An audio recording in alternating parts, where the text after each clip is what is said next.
Hey guys, it's Merce. Welcome back to Harpies in the Trees.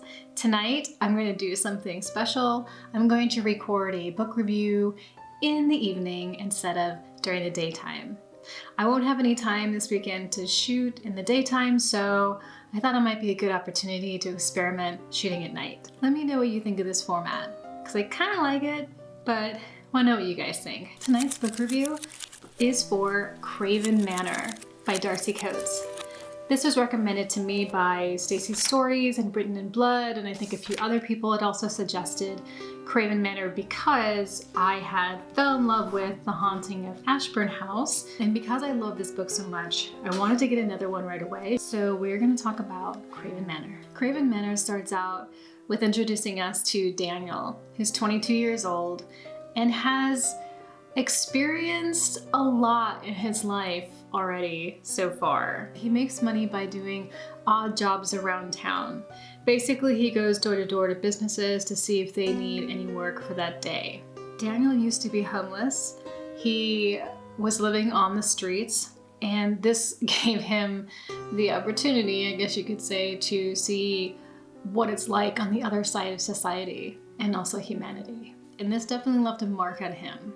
It left him feeling sort of worthless in a way. He's a vulnerable person. He's kind of insecure.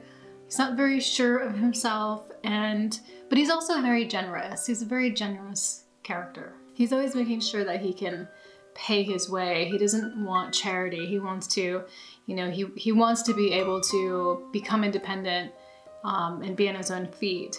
But at this moment, he's not, because his cousin is the one who saw him on the street and offered him a place to stay in his apartment. So they live together in a 2-bedroom apartment that they're sharing together.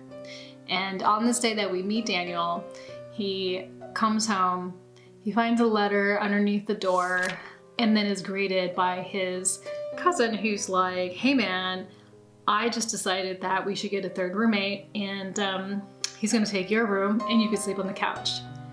And Daniel's really upset about this because he does make his rent every single month. He's pretty hurt by this whole entire situation. So this new guy is just gonna take his room, and Daniel can then stay on the vomit-stained couch, which doesn't sound appealing to me either.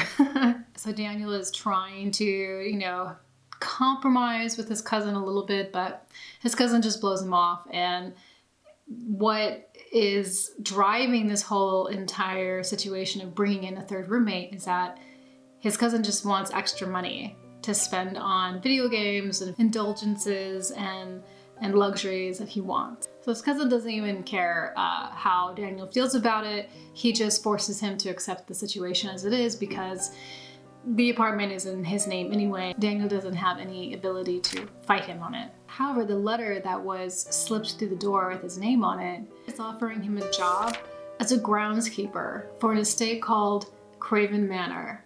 He doesn't know why somebody would pick him to be a groundskeeper. He's never been a groundskeeper. He has no experience doing that. So that's a little confusing.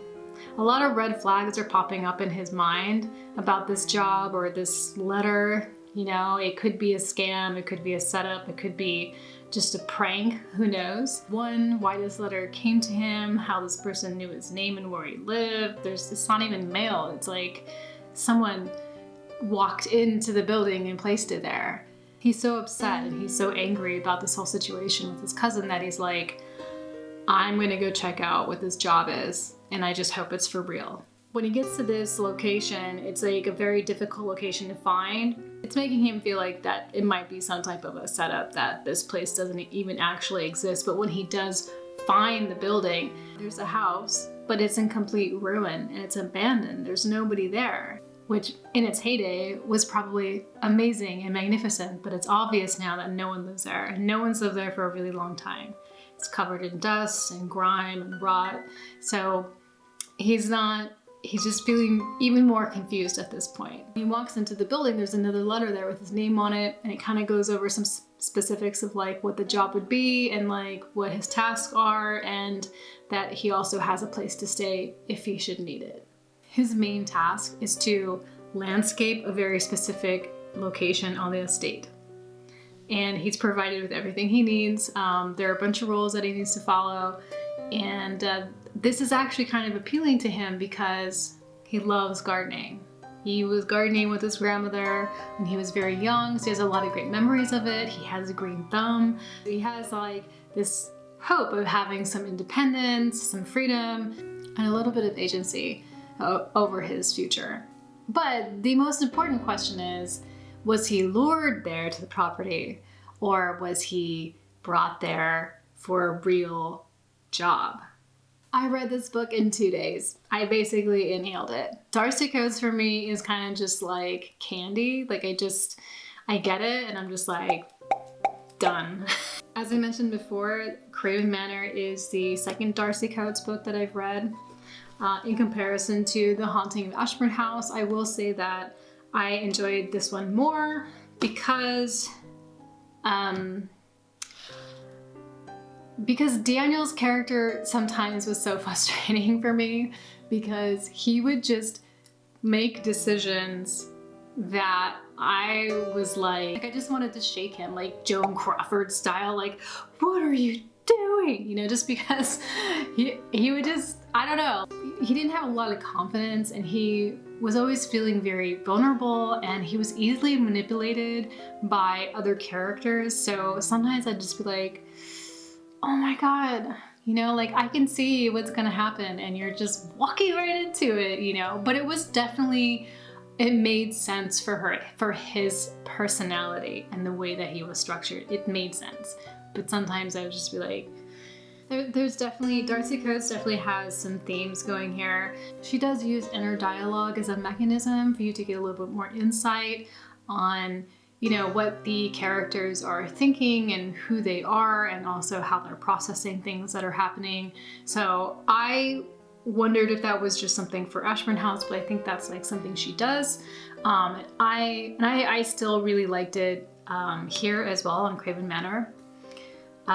They're both two young characters who are kind of down and out and are needing help and then find themselves in a position where they're pretty much in solitude or they're pretty isolated.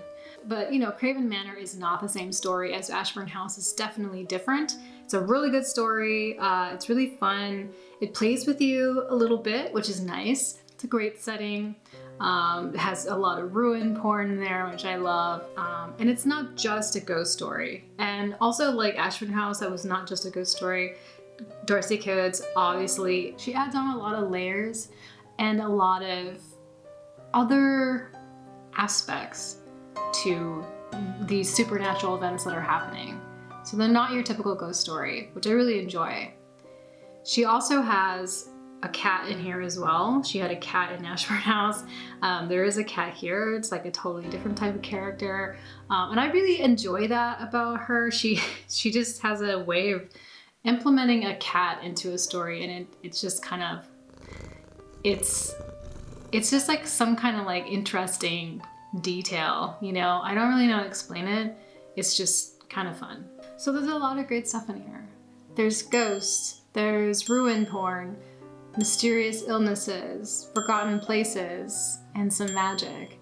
There's a lot happening.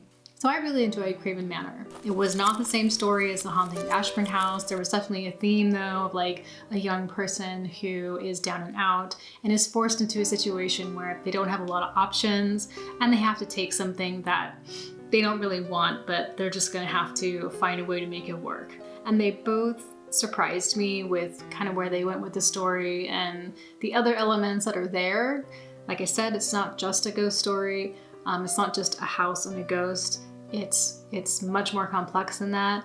These books aren't like deep, philosophical, existential explorations on why we are haunted by our past or anything like that, but they're not supposed to be. So now my next task is to see if you guys can recommend me another Darcy Coates book, and I will have to procure that post haste. I don't know why I said that. Thank you for hanging out with me tonight for my first nighttime book review. Let me know what you think about this format. I hope everything is going really well for you, and I hope the weekend is going to be calm and relaxing or crazy and chaotic, whatever you like, and I'll talk to you next time.